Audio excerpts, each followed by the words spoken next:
Hey guys, welcome back to my channel, True Crime Revealed.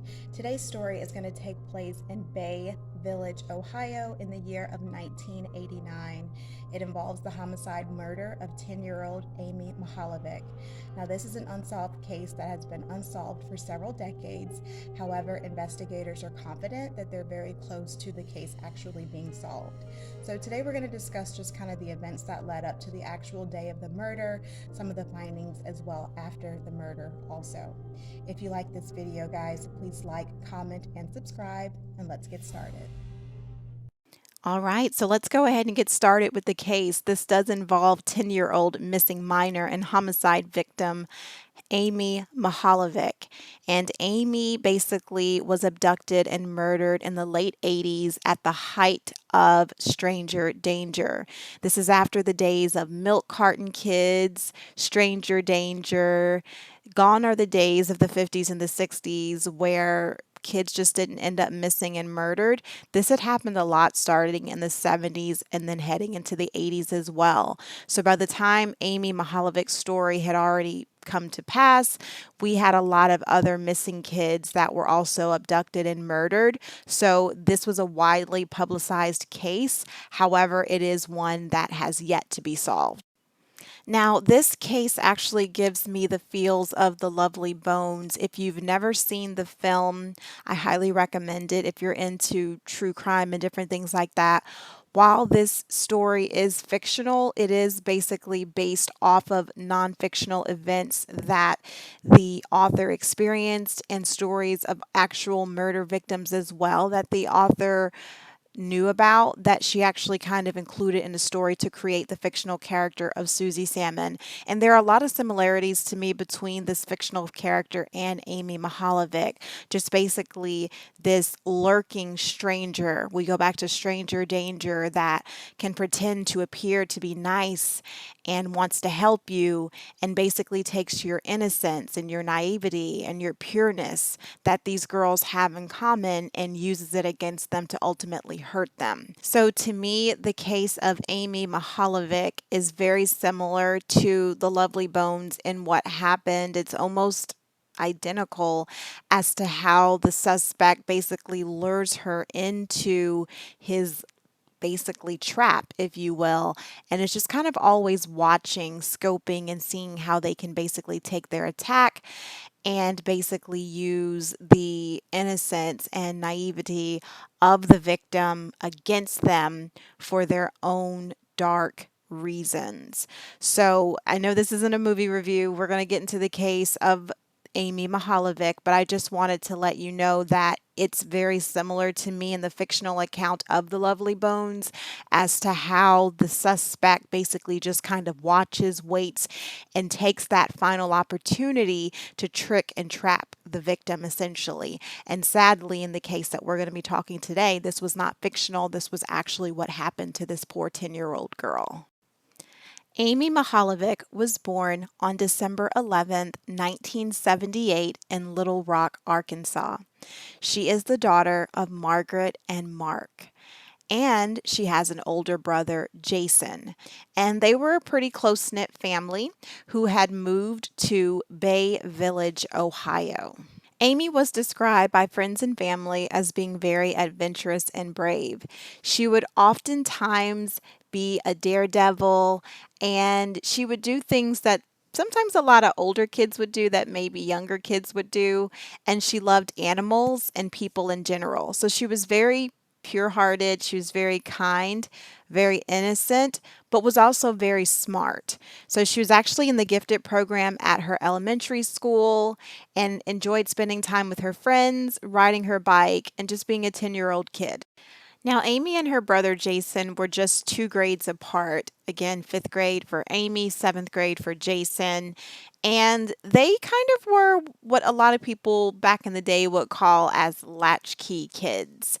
And basically, what a latchkey kid meant was they were someone that would kind of just go home, when their parents weren't there and kind of let themselves in the house, different things like that. So they didn't have the tightest supervision and kind of just watch themselves, I guess, because their parents would still be at work. And then later in the evening, their parents parents would get back from work. There was about an hour difference between when Amy would get home and her brother Jason got home. So that actually kind of left room for some kind of bad things to happen, as you'll see in this case, just because there was that 1 hour unaccounted for.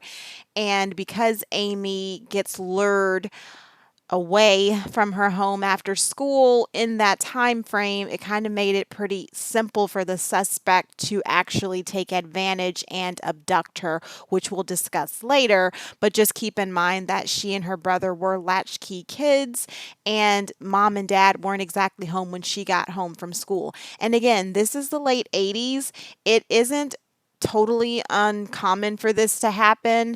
It was pretty common, especially in the 60s and 70s, and a little bit going into the 80s as well, because these cases weren't everywhere and they were just more starting to crop up more than they had in the past. Now, the day of October 27th, 1989, started like any other normal school day at the Bay Middle School for Amy. Now, she was a fifth grader in middle school, and her brother was in seventh grade in middle school as well, so about 2 years older. She went to school that day, went to classes. The only thing that was really interesting that was a little bit out of the ordinary is that there was an actual officer that went to the school and discussed with students the importance of knowing about stranger danger and knowing not to talk to strangers and not to go with them and different things like that. So that was really ironic that Amy would actually go missing on a day where the officer had just spoken to the class about the importance of stranger danger and making sure to not talk to strangers. So that's really eerie. And that's something that's always really stuck out to me about that case, because it was almost like a bad omen that this was basically going to be happening a few hours later, but how was she supposed to know? Again, it goes back to that naivety and innocence and pureness that a lot of these victims have, that these perpetrators and suspects take advantage of. Now, Amy and her mother were very, very close, and they loved each other a lot. Amy really looked up to her mother, and that's what makes this case so sad and heartbreaking, is because she was just trying her best to please her mother, to surprise her mother, and essentially she was just known as being her mother's little mini me. She loved being right up under her. She was described as being her little shadow, and she just loved her mother a lot and wanted to please her. And that's what's so heartbreaking about this case, is because the perpetrator, whoever he is, got wind of this and knew this and used it against this poor child. Now, investigators were able to determine that Amy had been receiving some phone calls about a day or two before her abduction on October 27th from an unknown male. Now, this unknown male basically told Amy that her mother had recently received a promotion and that he wanted to help her purchase a gift for her as a surprise, and that Amy would get a total of $45 to purchase the gift for her mother. Amy, being the ever so loving daughter and wants to please her mother, impress her mother, and ultimately do right by her mother, figures, hey, my mom just got an awesome promotion at her job. This is $45 for a fifth grader in 1989. $45 was a lot of money. So she's thinking, I can get my mom a really nice gift. I don't know who this man is, but he says that he knows my mom. Again, the naivety and just the pureness of her heart. This abductor, this murderer knew exactly what to say to this poor child to lure her in. So he tells her, let's go ahead and let's meet at the Bay Square Shopping Center in Bay Village. And that's just what she does. She only tells a couple of her friends. Her brother overhears a conversation, but he's not really too sure what's going on. He's in seventh grade. He's not really asking what's going on as well. And so for her abductor, this is the perfect ingredients for a crime and a kidnapping, because no one really knows what's going on except a few of her friends who are told, don't tell anyone, it's a secret, it's a surprise for my mom. And these are also fellow fifth graders, so they don't know much of anything either. So it's just the perfect storm, and it's unfortunate because it made it so easy for him to do this. Now, in order for Amy to keep this surprise, quote unquote, for her mom in secret, she tells her that she's trying out for the fifth grade chorus at the school. So that could be her alibi, if you will, as to why she was not at home at a specific time in case her brother came home. Mother already knows that she's going to be trying out for the quote unquote chorus, but that, of course, is a lie and just something that she came up with so that her mother would not worry. And it's not discovered until later when her mother, Margaret, speaks with her brother, Jason. They figure out quickly when several hours pass by that, wait a minute, something is very wrong. There was no actual chorus for her to audition for, and she's actually missing. This is also confirmed when her mother Margaret figured out that the bike that Amy normally rode was still parked at the school several hours later. Amy is nowhere to be found. Her friends don't know where she is. Her parents, of course, don't know where she is. Her brother, the school doesn't know. So these are just flashing neon lights that something is very wrong. Now, the Bay Village area was known to many as being a pretty nice suburb. There wasn't a lot of crimes and missing people and murders that were happening at the time. So it wasn't uncommon for Amy and some of her friends to go up to the shopping center and kind of hang out. And this is actually the last place that Amy is actually seen alive. So again, it was the Bay Square Shopping Center in Bay Village, Ohio. And she actually was standing by a light pole where she's seen last. And that is where the abductor actually meets her. And investigators and police interview a lot of the children that were there and just witnesses in the area. And they state that this is, in fact, the last place where Amy was actually seen alive. And she's seen talking to this unidentified male, the suspect, who was a Caucasian male between the ages of about 25 and 35, some say, and then others say 35 and 45. And a lot of the kids thought that this could have possibly been her father. That's just kind of the dynamic, this much older man than a 10-year-old standing and talking with the 10-year-old at the shopping plaza. So they assumed that it was her father, but it turns out that it was in fact not her father, and this was her abductor. They were last seen walking away together from the village area here in the shopping center. Now, initially, her father, Mark, was a suspect as well as her mother, Margaret. And it's really unfortunate that these grieving parents have to go through the whole questioning phase and being accused and all of that. But unfortunately, it's just something that a lot of family members and parents have to do because, in a lot of cases, kids that go missing or are abducted or hurt in different ways, the parents unfortunately are the culprit. So as you can see, remember in the story that we did, Sins of My Daddy, if you have not watched that one, that was the case where the victim's actual father was involved and was the culprit behind the whole murder. So it doesn't happen a ton, but in some cases it does. So unfortunately, that's why the parents were persons of interest in the beginning, because the go-to for investigators and detectives are usually going to be the parents first. They want to make sure that they can clear them and then set their attention solely on the prime suspects at hand. So, when investigators interviewed a lot of the eyewitnesses that were at the scene, they described him again as a Caucasian male who was between the ages of 25 to 35, some said, others said 35 to 45, and he was kind of balding a little bit, and he was stated to have glasses by some of the witnesses. Others stated that he didn't have glasses. So on the screen, as you see, this is the composite sketch that they had of the prime suspect, and this is all they really had to go off of in the beginning stages of this investigation. Now, under the investigations, it was discovered that the suspect knew a lot about Amy, which was really disturbing because they don't know who this person is, but it's clearly someone in plain sight. It's so chilling, and it has to make you wonder, how is this perpetrator so well hidden, but he was obviously in plain sight right there, but disguised amongst the community.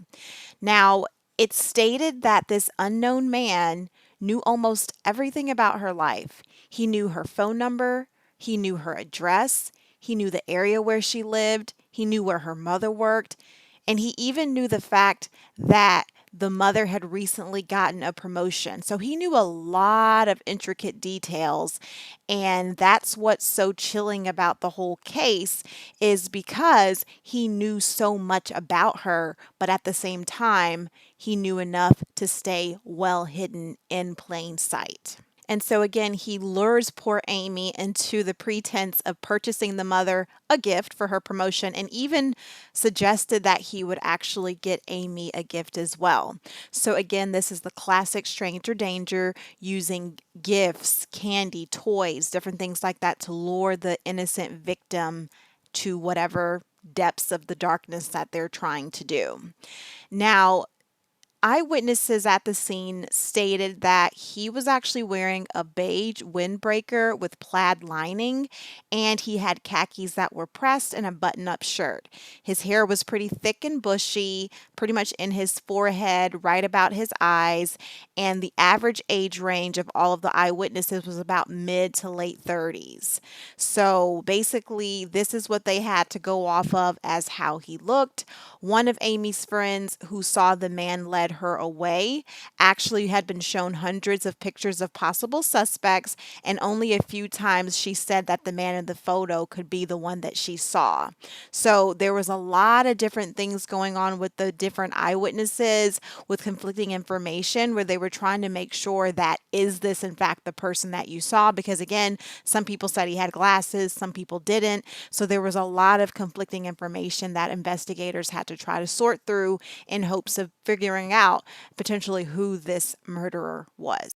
So a lot of these suspects basically were people that had shady past, people that had alibis that weren't really adding up. There were people that had history of sexual offenses. These are people that were on the suspect list. Now, a lot of the people that were basically reported were simply just people who looked alike and essentially had no connections to the crime, but others in a lot of cases would be people who lived near the Mihaljevics at the time, parents of Amy's close friends, and even convicted sex offenders, and those who had alibis that seemed a bit suspicious. So these were just basically the range of the type of people that would fit the quote unquote suspect mold, essentially. Now, in 2006, it was discovered that a lot of the girls that were around Amy's age at the time had actually received a similar phone call from an unidentified man. That same phone call, a lot of other girls were getting calls as well, saying that they were going to help their mother buy them a present, the whole nine. The only thing that the girls had in common is that they had visited the local Lake Erie Nature and Science Center, and the center actually kept a visitor's logbook by the front door. Now, again, this is the 1980s with privacy concerns and everything like that. Today, you're not going to find something like that happen, but in the 1980s, it was not uncommon for them to do different things like that.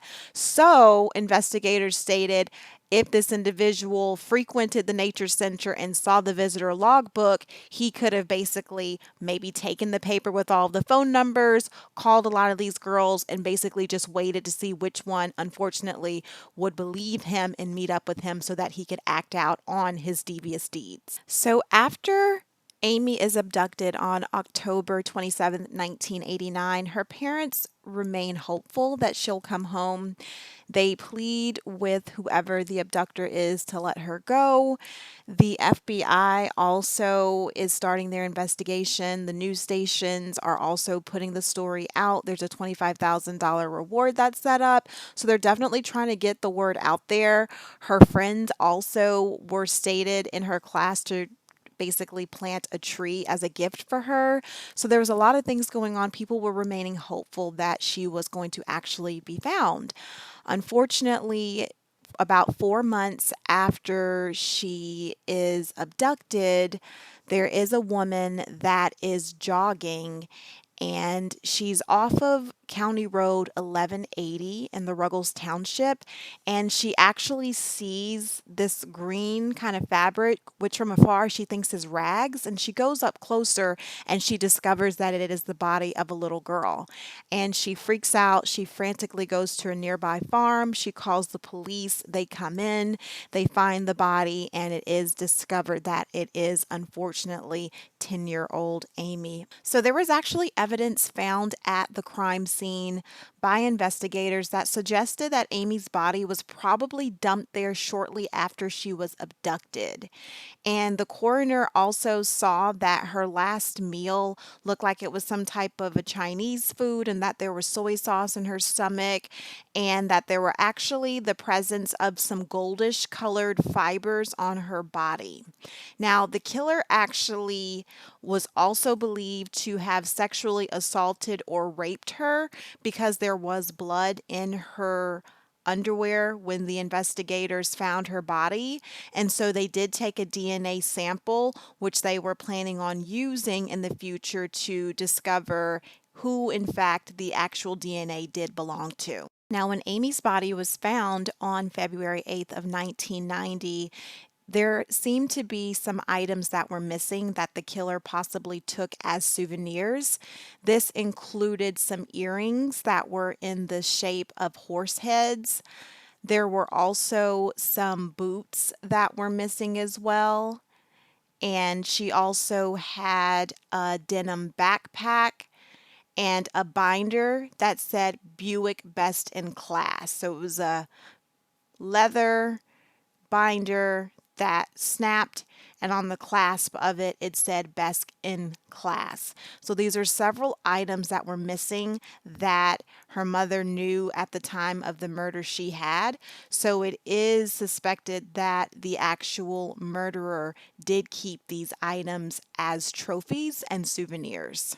A very important piece of evidence that was released about 27 years after the actual murder was an actual curtain that was brought into evidence that was found near the location where Amy's body was found. Now, remember, her body was shown to have gold and yellow fibers on them, and so it's believed that the killer may have used this specific curtain to wrap her into and then dumped her at the scene where she was actually located. Now, investigators and prosecutors are actually using this as evidence to see if they can use forensic technology to link the hairs on the curtain and canine hairs to the family dog at the time. Now, it's believed that the hairs were actually transferred from Amy's body to both the blanket and the curtain, and the curtain was believed to have hand sewn, and the blanket was found about a few feet from Amy's body. So that's something that I definitely noticed when I saw the actual curtain and blanket. It looked like it wasn't something that you would find in stores. It looked like something someone would make. And so basically, the DNA testing positively links the items to the crime and can potentially lead to a suspect as well. So this is something that investigators are still trying to figure out, but it's a major piece of evidence. It was stated to be an avocado kind of green with a gray backing. And so it's very close to the color of the fibers that were actually found on her body. And again, they are believing that the blanket and the curtain were used as a method of transporting her body to Ashland Field, which is where she was actually found. So, before we get ready and close the case, I just want to go over a few of the key prime suspects in this specific case.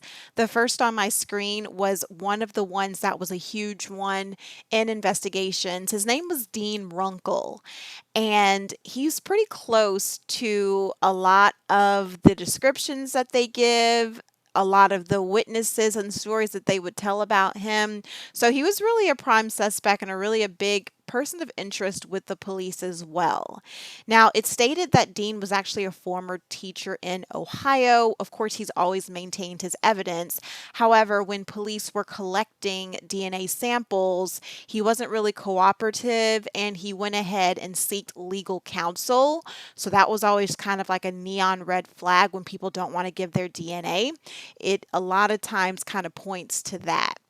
And he's now in his 70s. It stated that he lives in Florida, like a lot of people that are older settle down in Florida. And it stated that a few years ago he was last seen working as a restaurant shift manager. Now, Dean, of course, has continued to maintain his evidence throughout the years. However, some of his students stated that his behavior was less than innocent. He was stated to like to write letters to some of the students. A lot of these letters would then turn very graphic and sexual in nature. So, really inappropriate behavior between the teacher and the students. And of course, he did not want to give his DNA. And also, it was stated that Dean had actually set up a trust account for one of his favorite students, placing thousands of dollars in that trust account. And then in the fall of 1989, he just stopped communicating with them. So that was a lot of just kind of damning evidence against Dean.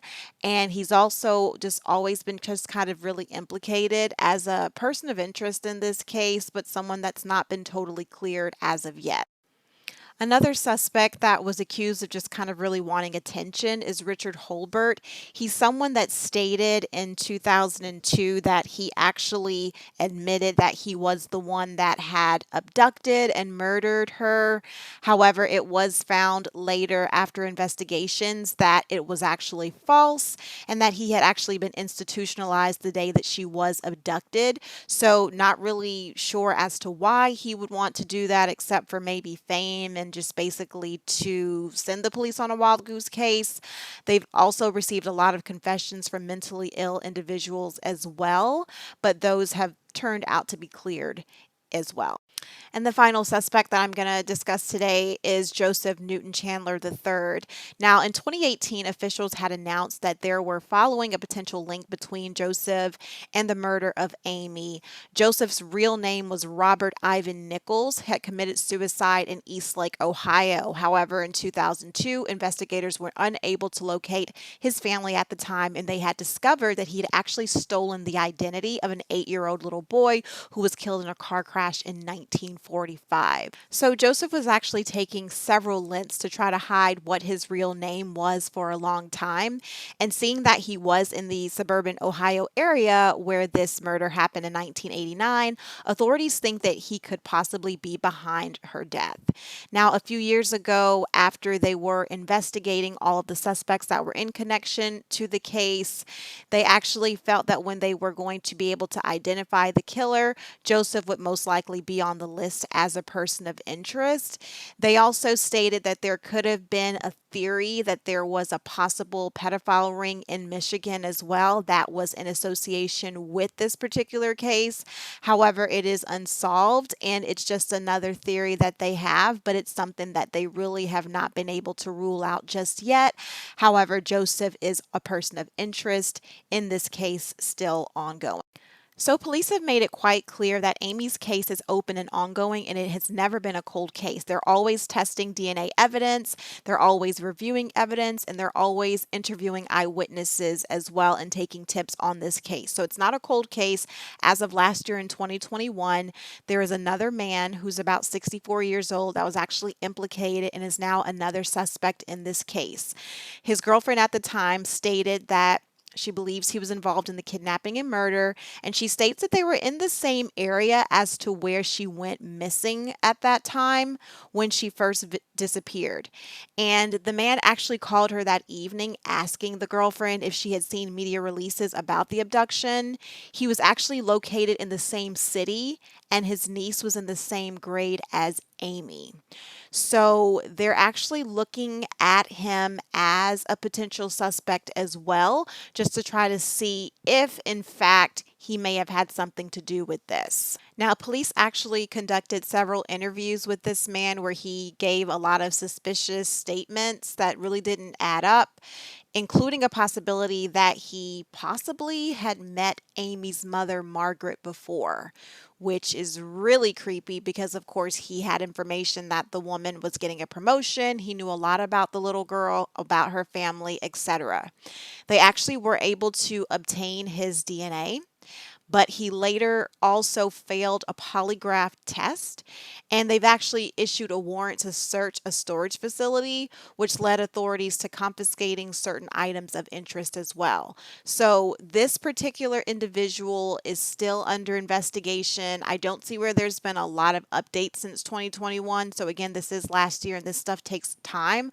I would imagine that hopefully we're going to be getting much closer to the answers very soon, because it seems like this individual may have been involved in some way, but we will have to wait and see just if he was or not. Lastly, involving this suspect, there were two individuals who witnessed this potential kidnapper to leading to the vehicle. And basically, the vehicle was consistent with what the man was described at driving at the time when they were at the Bay Village.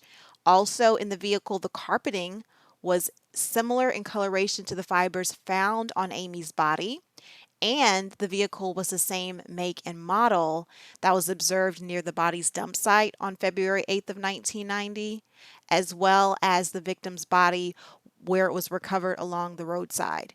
So all of this evidence compiled against this person is being taken into consideration with investigators, and it does take time for them to test everything, to get the witnesses, the stories, and all of that. So it's going to take some time, but I really believe that we are getting much, much closer to getting this solved. So hopefully her family can have justice.